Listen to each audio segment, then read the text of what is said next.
지갑 속에 있는 신용카드를 꺼내서 가위로 잘라버릴 용기가 있으십니까? 아니면 지금 당장 친구들과의 단톡방을 나가고 인스타그램 앱을 영구 삭제할 수 있으신가요? 만약 이 질문에 1초라도 망설이셨다면 당신은 이미 가난해지는 알고리즘에 철저하게 갇혀 있는 겁니다. 반갑습니다.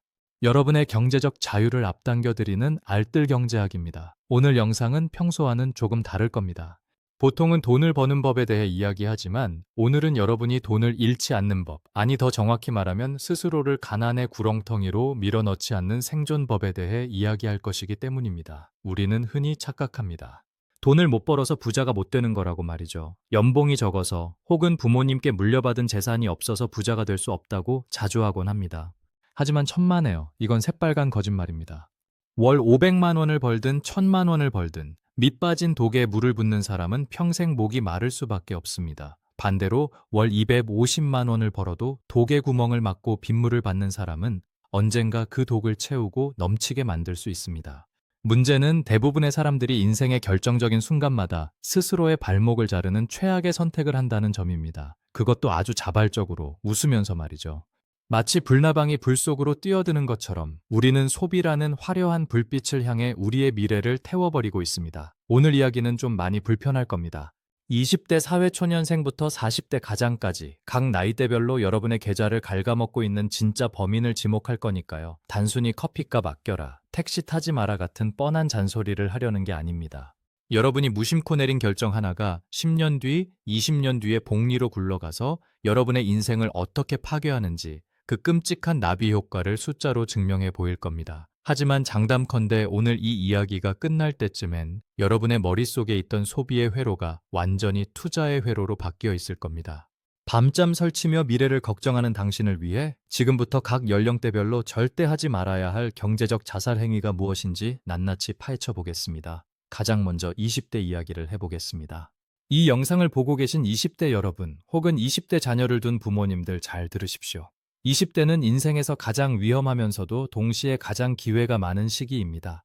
사회에 첫 발을 내딛고 통장에 첫 월급이 찍히는 순간 뇌에서는 도파민 파티가 열립니다. 대학 시절 내내 아르바이트로 겨우겨우 용돈 벌어 쓰다가 한 번에 200만 원, 300만 원이 들어오니 세상이 다 내 것 같습니다.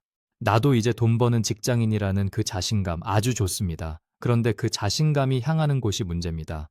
혹시 지금 스마트폰으로 중고차 사이트나 신차 견적 사이트를 들락거리고 계신가요? 출퇴근이 너무 힘든데 아반떼 정도는 괜찮지 않나?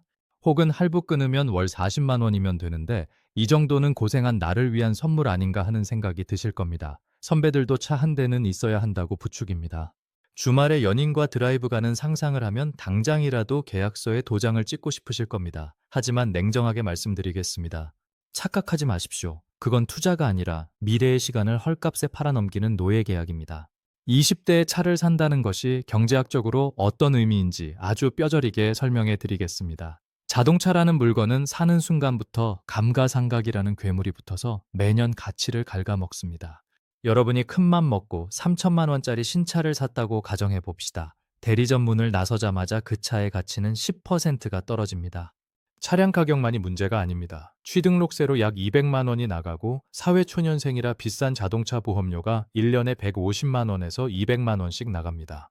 여기에 매년 내는 자동차세, 기름값, 엔진오일 교체비, 타이어 교체비, 세차비, 톨게이트비, 주차비까지 합치면 숨만 쉬어도 나가는 유지비가 월 평균 최소 70만 원에서 100만 원입니다. 이 100만 원이 여러분에게는 그저 교통비로 보이십니까? 아니면 삶의 질을 위한 비용으로 보이십니까?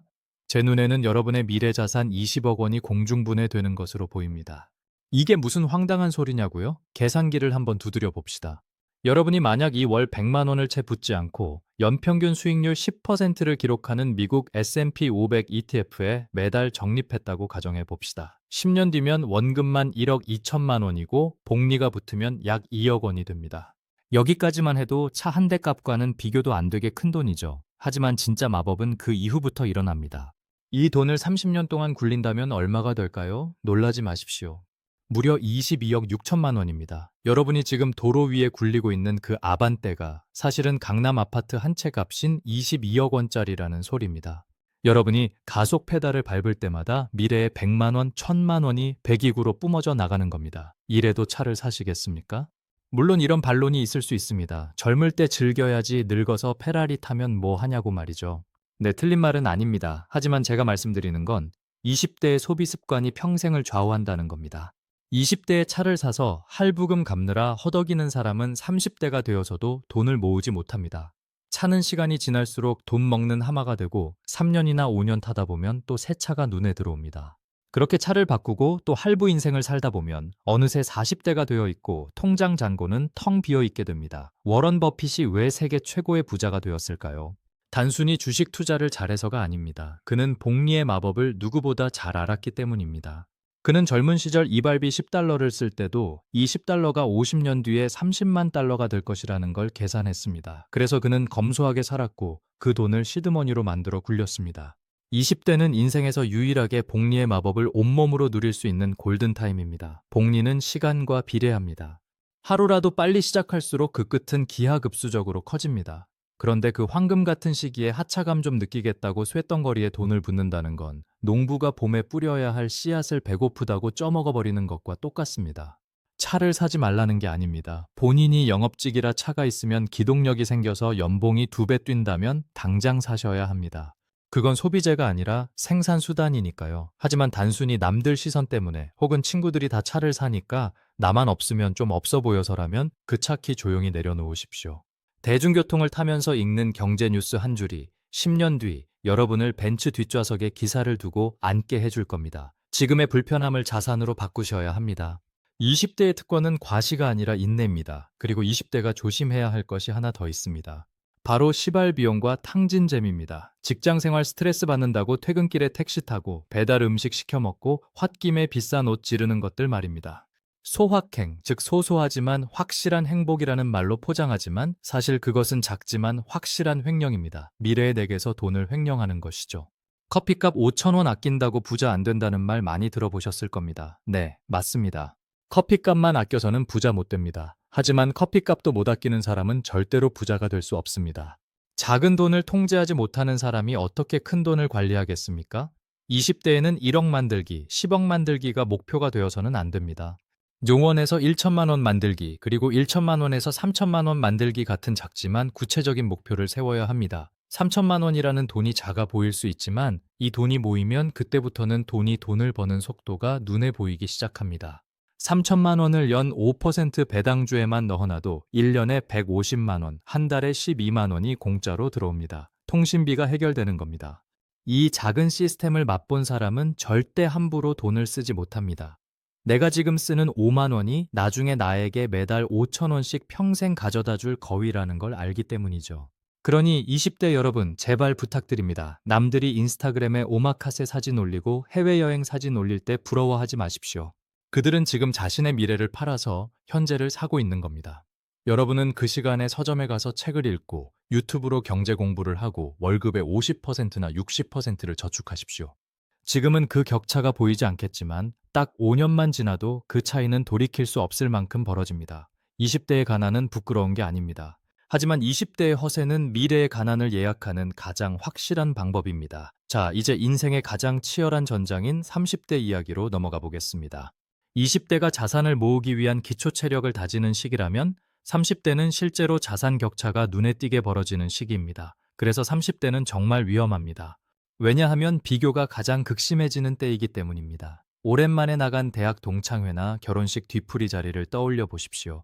누구는 코인으로 수억 원을 벌어서 퇴사를 했다는 소리가 들리고 누구는 이번에 신도시에 30평대 아파트를 샀다는 이야기가 들립니다. 그 이야기를 듣고 집으로 돌아오는 길 지하철 차창에 비친 내 모습이 유독 초라해 보일 겁니다. 나는 매일 10,000원 버스에 끼어 출근하고 상사에게 깨지며 겨우 월급을 받는데 내 통장 잔고는 왜 이 모양일까 하는 자괴감이 듭니다. 바로 이때 30대가 이성적인 판단을 잃고 저지르는 치명적인 실수가 있습니다. 바로 조급함이 부른 감당 불가능한 빚, 즉 나쁜 레버리지입니다. 가장 대표적인 케이스가 바로 무리한 내 집 마련입니다. 오해하지 마십시오. 내 집 마련은 자본주의 사회에서 반드시 필요합니다.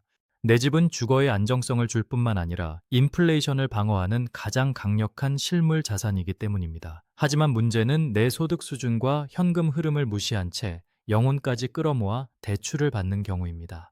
자, 한번 계산해 봅시다. 여러분이 30대 중반 부부이고 합산 월 소득이 600만 원이라고 가정해 봅시다. 주변에서 집값이 더 오르기 전에 사야 한다는 말에 덜컥 10억짜리 아파트를 샀습니다. 대출을 요금 받았고 금리가 4%라고 치면 한 달에 나가는 원리금만 약 280만 원에서 300만 원입니다. 월 소득의 50%가 고스란히 은행으로 들어가는 겁니다. 이게 무슨 의미인지 아십니까? 여러분은 집주인이 된 게 아닙니다. 여러분은 은행이 소유한 집에서 관리인으로 살면서 월세 300만 원을 내는 은행의 소유물이 된 겁니다. 소득의 절반이 빚 갚는 데 쓰이면 삶의 여유는 완전히 사라집니다. 저축은커녕 외식 한 번 하기 힘들고 아이 학원비 내기도 빠듯합니다.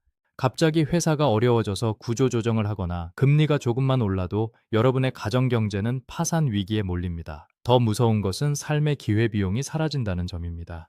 더 좋은 조건으로 이직을 하고 싶어도 혹시나 공백기가 생겨 이자를 못 낼까봐 꾹 참고 다녀야 합니다. 정말 좋은 사업 아이템이 떠올라도 도전할 자금이 없습니다.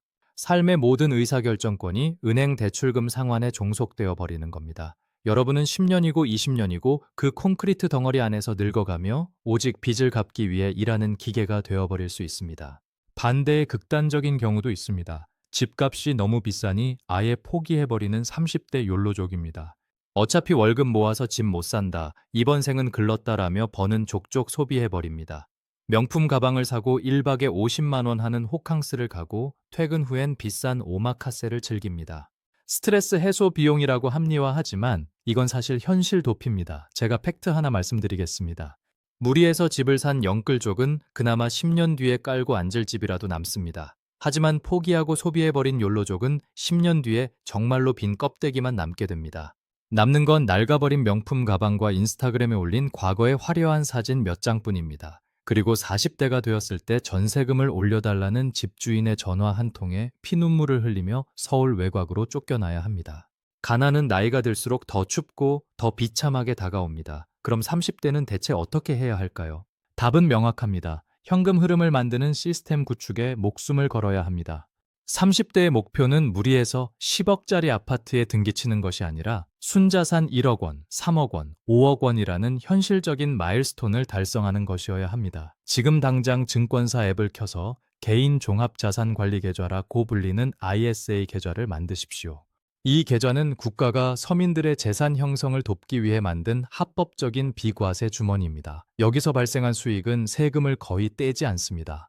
그리고 월급의 50%는 없다고 생각하고 선저축 후지출 시스템을 만드십시오. 무엇을 사야 할지 모르겠다면 복잡한 공부 필요 없습니다. 자본주의의 심장인 미국 시장 전체를 사는 S&P 500 ETF나 꾸준히 현금을 배당해주는 배당 성장주 ETF를 매달 기계적으로 사 모으십시오. 주가가 오르면 자산이 늘어서 좋고 주가가 떨어지면 더 싸게 많이 살 수 있어서 좋다는 마인드를 가지십시오. 30대에는 덩어리를 사는 게 아니라 흐름을 만들어야 합니다. 내가 일하지 않아도 월 10만 원이라도 들어오는 시스템을 만든 사람은 월 100만 원, 300만 원도 만들 수 있습니다.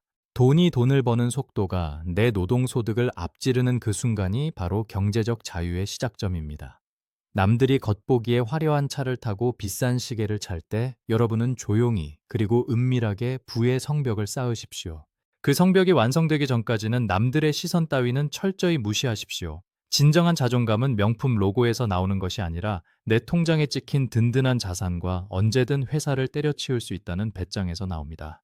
30대의 인내는 40대의 여유와 50대의 자유를 보장하는 가장 확실한 보험입니다. 마지막으로 인생의 후반전을 준비하는 40대 이야기를 하겠습니다. 앞서 말씀드린 20대의 실수와 30대의 실수는 만회할 시간과 기회라도 있습니다. 하지만 40대의 실수는 돌이킬 수가 없습니다. 한번 삐끗하면 노후 빈곤으로 직행하는 낭떠러지 앞에 서 있기 때문입니다. 40대를 가난의 구렁텅이로 밀어넣는 최악의 주범이 무엇인지 아십니까? 사업 실패도 아니고 주식 투자 실패도 아닙니다. 바로 묻지마 자녀 사교육비 지출입니다. 대한민국 부모님들의 마음 제가 왜 모르겠습니까? 나는 비록 힘들게 살았어도 내 자식만큼은 부족함 없이 키우고 싶다는 그 헌신적인 사랑 존경합니다. 옆집 아이는 영어 유치원에 다니고 수학 선행 학습을 한다는데 우리 아이만 안 시키면 뒤처질 것 같다는 불안감도 이해합니다. 그래서 본인들의 노후 준비는 영원인데 월급의 30%, 많게는 50%를 학원비로 씁니다. 아이 학원비 때문에 부부는 옷 한 벌 제대로 못 사 입고 외식도 줄이며 삽니다. 하지만 냉정하게 팩트 체크를 한번 해봅시다. 여러분이 지금 아이에게 쏟아붓는 그 월 100만 원, 200만 원, 300만 원의 돈. 이거 나중에 아이가 커서 엄마 아빠 고마워요 하면서 갚아줄 것 같습니까? 혹은 아이가 명문대에 가서 의사가 되고 변호사가 되면 여러분의 노후를 책임져 줄까요? 죄송하지만 꿈 깨십시오. 2026년의 대한민국은 부모 부양이라는 개념이 역사 속으로 사라진 시대입니다. 지금 자라나는 아이들은 저성장 시대에 살고 있습니다. 대학을 나와도 취업하기 힘들고 취업을 해도 내 집 마련하기가 하늘의 별 따기입니다. 여러분의 자녀는 제 앞가림하기도 벅찬 세대라는 뜻입니다. 더 끔찍하고 현실적인 시나리오를 들려드릴까요? 여러분이 노후 준비 없이 자녀 교육에 올인했습니다. 자녀는 다행히 대학도 가고 직장도 얻었습니다. 그런데 여러분은 정년퇴직을 하고 60세가 넘었는데 모아둔 돈이 없습니다. 국민연금 몇십만 원 나오는 게 전부입니다. 그런데 나이가 들면 아픈 곳이 생깁니다. 병원비가 필요하고 생활비가 필요합니다. 누구한테 손을 벌릴까요? 결국 사랑하는 자녀입니다. 자녀 입장에서는 이제 막 사회생활 시작해서 돈 모으고 결혼 준비해야 하는데 부모님이 아프고 생활비가 없다고 합니다. 매달 부모님께 용돈 드리고 병원비 대느라 자녀는 결혼은커녕 저축도 못합니다. 이게 무슨 뜻인지 아십니까? 여러분이 자식을 사랑해서 했던 그 희생과 올인이 결과적으로는 자녀의 발목을 잡는 가장 무겁고 끔찍한 가난의 족쇄가 된다는 겁니다. 부모의 노후 빈곤은 자녀의 현재 빈곤으로 직결됩니다. 사랑이라는 이름으로 자녀에게 가난을 대물림하지 마십시오. 그럼 어떻게 해야 하냐고요? 순서를 바꾸십시오. 재테크의 1순위는 자녀 교육이 아니라 부부의 노후 준비가 되어야 합니다. 이기적인 게 아닙니다. 이게 진짜 자식을 위하는 길입니다. 여러분이 60대, 70대가 되어서도 자식에게 손 벌리지 않고 경제적으로 자립해 있는 모습. 그것이야말로 자녀에게 줄 수 있는 최고의 선물이자 유산입니다. 자녀가 나중에 사업을 하든 유학을 가든 새로운 도전을 할 때 집안 걱정 없이 날개를 펼칠 수 있게 해주는 것이 진짜 부모의 역할 아닐까요? 학원비 줄인다고 아이 인생 망하지 않습니다. 공부할 놈은 학원 안 보내도 하고 안 할 놈은 족집게 과외를 붙여도 안 합니다. 정 불안하시면 학원비 낼 돈 50만 원을 떼서 차라리 자녀 명의로 주식 계좌를 만들어 주십시오. 그리고 아이와 함께 매달 전 세계 1등 기업의 주식을 샀거나 미국 시장 지수를 사십시오. 아이가 성인이 되었을 때 어설픈 대학 졸업장보다 그 계좌에 찍힌 1억 원의 시드머니가 아이의 인생을 훨씬 더 드라마틱하게 바꿔줄 겁니다. 자본주의 사회에서 최고의 조기 교육은 영어 단어 하나 더 외우는 게 아니라 자본이 일하는 원리를 깨우치게 하는 것입니다. 40대 여러분, 지금 늦었다고 생각할 때가 가장 빠를 때입니다. 당장 연금저축펀드와 IRP 계좌 한도를 확인하고 노후를 위한 현금 흐름을 만드십시오. 자녀를 위한 투자는 그 다음입니다. 여러분의 노후가 튼튼해야 가족 모두가 행복할 수 있습니다. 자, 긴 시간 동안 20대부터 40대까지 각 연령별로 우리가 반드시 피해야 할 최악의 선택들에 대해 이야기해 봤습니다. 정리해 보겠습니다. 20대 여러분은 과실을 버리십시오. 남들에게 보여주기 위한 소비는 마약과 같습니다. 잠깐의 기분 좋음을 위해 20년 뒤의 불을 불태우지 마십시오. 차 살 돈으로, 명품 살 돈으로 경험을 사고 자산을 사십시오. 30대 여러분은 조급함을 버리십시오. 남들과 비교하지 마십시오. 인생은 속도전이 아니라 지구전입니다. 감당 못할 빚으로 인생을 저당 잡히지 말고 묵묵히 나만의 자산 시스템을 구축하십시오. 40대 여러분은 무조건적인 희생을 멈추십시오. 희생이 능사가 아닙니다. 여러분이 경제적으로 행복하게 사는 모습을 보여주는 것, 그것이야말로 산 교육입니다. 부모가 행복해야 아이도 행복합니다. 어떤 분은 제 이야기를 듣고 이렇게 말씀하실 수도 있습니다. 말이 쉽지 현실은 다르다. 남들 다 하는데 어떻게 나만 유별나게 구냐고 반문하실 겁니다. 네, 맞습니다. 남들과 다르게 산다는 건 외롭고 힘든 길입니다. 불안하기도 하고 내가 맞나 의심도 들 겁니다. 하지만 기억하십시오. 그렇기 때문에 부자가 소수인 겁니다. 남들이 가는 넓고 편한 길, 남들이 다 하는 소비와 선택을 따라가면 그 길의 끝에는 항상 평범한 가난만이 기다리고 있을 뿐입니다. 남들이 야, 너 너무 독하게 산다. 인생 뭐 있냐, 즐겨라 라고 비아냥거릴 때 오히려 안심하십시오. 아, 내가 지금 남들과 다른 길, 부자가 되는 길로 제대로 가고 있구나 하고 말이죠. 투자는 머리 좋은 사람이 하는 게 아닙니다.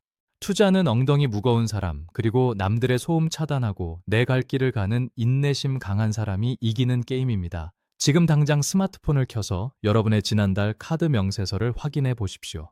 그리고 미래의 나를 죽이고 있는 독소 같은 지출을 딱 하나만이라도 찾아내서 끊어내십시오. 오늘 여러분이 내린 그 작은 결단 하나가 10년 뒤 여러분을 웃게 만들 겁니다. 오늘 알뜰경제학의 이야기가 여러분의 소중한 자산을 지키는 단단한 방패가 되었기를 바랍니다. 투자란 내일을 위해 오늘을 굽는 고행이 아니라 더 나은 내일을 위해 오늘의 습관을 조금씩 바꾸는 즐거운 여정입니다. 저는 다음 시간에도 여러분의 지갑을 두툼하게 불려줄 더 날카롭고 현실적인 이야기로 돌아오겠습니다. 여러분의 성공적인 투자를 진심으로 응원합니다. 감사합니다.